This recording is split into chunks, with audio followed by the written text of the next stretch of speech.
My love for the University of Texas began when I was in grade school, so to speak, and always listened to the radio to Longhorn football games. Mr. Denius made more practices than I did, was kind of my joke when I coached at the University of Texas, because he was not going to miss a practice. Frank was always on the sidelines, and you couldn't help but meet him. Football is known as a contact sport, but life is a contact sport.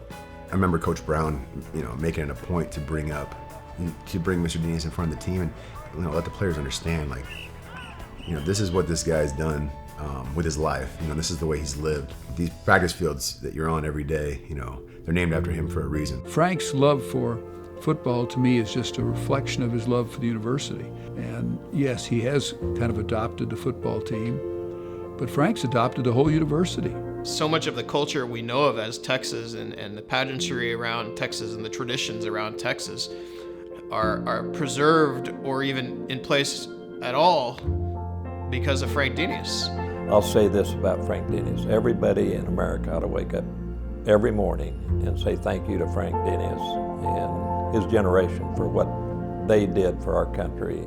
He became an officer, at 19.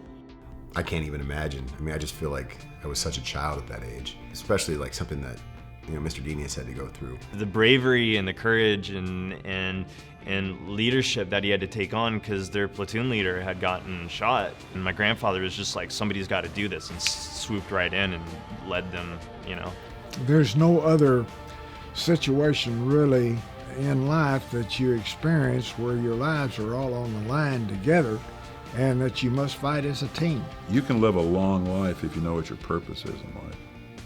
And I think Frank figured that out early on in his life. And when he came back from the war, he's lived a purpose-driven life.